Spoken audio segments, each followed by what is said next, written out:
Hablaremos ahora acerca de los Estados Unidos de América, acerca de la evolución de la Constitución en este país.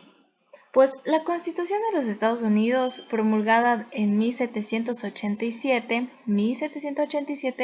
es la primera constitución de una república democrática. Recordemos que la primera constitución fue en Francia, mientras que en Estados Unidos pues fue una Constitución promulgada en 1786, pero fue la primera constitución de una república democrática. Fue la primera en una república democrática, lo cual tomó eficacia un año después de la ratificación de 9 de los 3 estados como Nueva York, Nueva Jersey, New Hampshire, Rhode Island, Pensilvania, Virginia, Georgia, entre otras. Entonces, la guerra duró desde 1776 hasta la rendición de Yorktown en Virginia en 1781. Es aquí que la paz se firmó en 1783 y se selló con el Tratado de París. Las discusiones de Alexander Hamilton, James Madison y John Jay quedaron contenidas en el Federalista en 1787. La Constitución no plasmó los derechos individuales fundamentales, es decir, como parte dogmática, sino que más bien fueron estos integrados posteriormente en las primeras 10 enmiendas. Eso por parte de Estados Unidos, donde fue promulgada la primera Constitución de una república democrática en 1787. Luego continuamos con México, pues México se independizó del Imperio Español y estableció el Imperio de Agustín de Iturbide. En 1823 se produce la separación de Guatemala, El Salvador, Honduras, Nicaragua y Costa Rica, formando la Federación Centroamericana, donde cada estado fue reconocido como libre e independiente con administración propia, por lo que procedieron a nombrar jefe de estado y crear una constitución en 1825. 1825 se creó la Constitución en México y en 1787 la primera en Estados Unidos. Luego seguimos con Colombia, que entre el periodo comprendido entre 1809 hasta 1830 no tuvo una identidad constitucional. Sin embargo, encontramos las constituciones federalistas de 1811, que fue expedida la Constitución del Estado Libre del Socorro y la Constitución de la provincia de Cundinamarca. Ya en 1830 ya habían aparecido 8 constituciones en los distintos departamentos, como es el caso de Tunja, Mariquita, Neiva y Antioquia. Panamá en este caso se separa formalmente de Colombia a principios del siglo XX en 1904, y es en ese mismo año donde se promulgó su constitución inspirada en la Constitución colombiana de 1886 de corte conservador. Entonces, la Constitución colombiana en cambio fue en 1886. 1886, Constitución colombiana. Luego encontramos a Venezuela, que la independencia se formula por los representantes de las Provincias Unidas de Caracas, Cumaná, Barinas, Margarita, Barcelona, Mérida y Trujillo, que elaboran la Constitución Federal para los Estados Unidos de Venezuela, donde se sancionó el 21 de diciembre de 1811, el cual se configura como una federación de provincias, régimen político heredado de la monarquía española, pero con influencia en la Constitución de los Estados Unidos. En Venezuela ha tenido 26 constituciones hasta la fecha, destacando la de corte democrático y representativo de 1961. La actual Constitución de la República Bolivariana de Venezuela fue aprobada en 1999 mediante referendo declarando a la República como democrática y participativa, de corte presidencialista, donde se contienen fuertes limitaciones en su parte dogmática. Luego viene nuestro país Ecuador, que para el Ecuador la Constitución de 1830 es fundacionalista, débil y sin límites claros, que regulaba, según la religión, la propiedad y la ciudadanía restringida. De acuerdo con el texto, Dios es el autor de la sociedad y legislador de la sociedad. Su historia política se refleja en una veintena de constituciones que la actual constitución fue aprobada por referéndum en 2008, que es la actual constitución vigente, que es la constitución del 2008. Luego viene Argentina, que se separa de España en 1810, y la creación de 1813 de la Liga del Litoral mediante un tratado que unió los estados de Buenos Aires, Santa Fe y Entre Ríos. Posteriormente atraviesa un tiempo de guerra civil e independentista, dado que el antiguo virreinato de Río de la Plata comprendía Argentina, Bolivia, Uruguay y Paraguay, con algunos territorios de Brasil y Chile.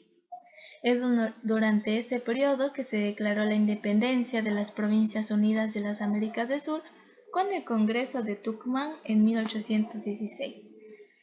Se sucedieron distintos gobiernos con sus respectivas autoridades y varios documentos de nivel constitucional, como por ejemplo el estatus provisionales, los reglamentos, las leyes y proyectos constitucionales y un par de constituciones efímeras, como es el caso de la de 1819, con la Constitución de las Provincias Unidas de Sudamérica, y la de 1826.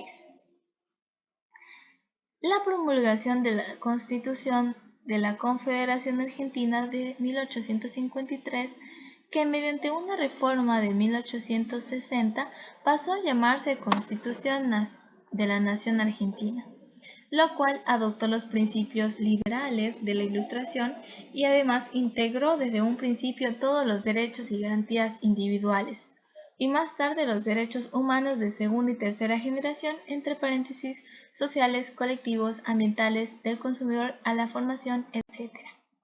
Y con ello culminamos la evolución histórica de los constitucionales o constitucionalismo en esos diversos países.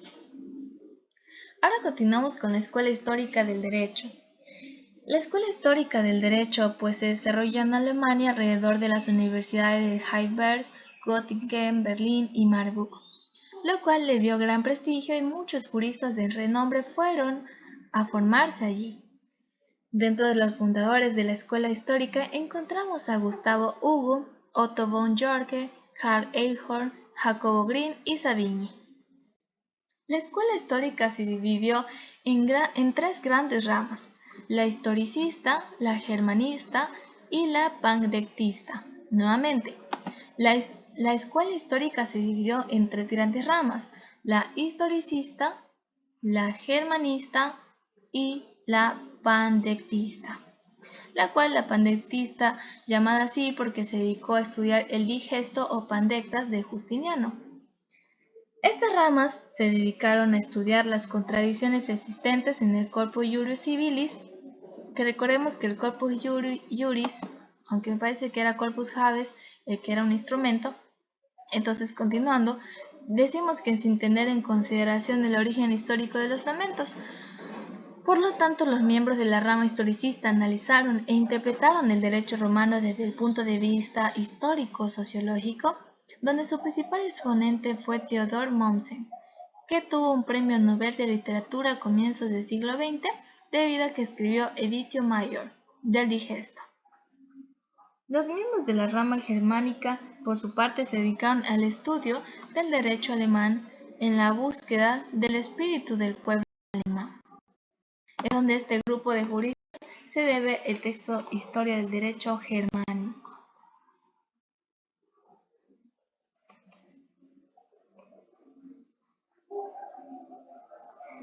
Y continuando, pues tenemos que metodológicamente la escuela, además de analizar el Corpus Juris Civilis, se dedicó al desarrollo de argumentos y reglas con el fin de crear una teoría general del derecho, en donde los juristas de la escuela histórica estudiaron minuciosamente el derecho privado romano hasta convertirlo en la base de todo el derecho europeo. Esto estuvo impregnada de un espíritu nacionalista. Continuamos acerca de la escuela histórica del derecho, donde su pensamiento queda expresado de la siguiente manera. Primero, el derecho es el resultado de las necesidades y cuidados de una sociedad humana. Viene así dado por el pasado entero del pueblo, por la esencia íntima de la nación y de su historia, acomodándose lo mismo que en el lenguaje, el arte o las costumbres a la particular idiosincrasia de cada país, en donde el derecho deviene del espíritu del pueblo. Segundo, otro de los pensamientos de la escuela histórica era que rechaza el derecho natural racionalista y sus construcciones abstractas elaboradas deductivamente, de carácter inmutables y universal que son incompatibles con la evolución de la sociedad. Es de esta manera que rechaza también la codificación, que paraliza la evolución espontánea del derecho, porque el resultado de su labor son síntesis sistemáticas de leyes que adquieren gran estabilidad y fijeza. Por otra parte, otro de los pensamientos de la escuela histórica es que el modo de expresión del derecho, es decir, su fuente formal, es la costumbre jurídica, la costumbre, producida por las fuerzas interiores y silenciosas del pueblo que se modifican por la práctica jurídica y las jurisprudencias. Por su parte, el derecho estatuido de la ley no hace sino reconocer y sancionar esas transformaciones que los juristas descubren. Por otro lado, también hablamos de la tradición, herencia, que se conserva de generación en generación, que vela por la conservación del derecho, estableciendo un hilo de comunicación que llamó gran confraternidad entre los hombres vivos, los muertos y los todavía por nacer.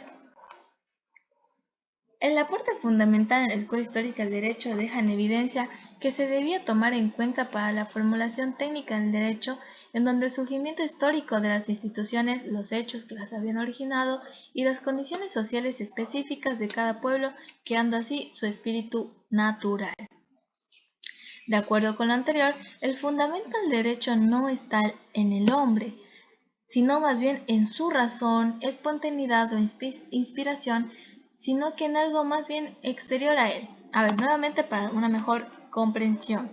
Aclaremos, dice que con todo lo que hemos mencionado ahora, dice que el fundamento del derecho no está en el hombre, ni en su razón, ni en su espontaneidad o inspiración, sino más bien en algo externo a él, que es el espíritu del pueblo, de quien él lo recibe todo.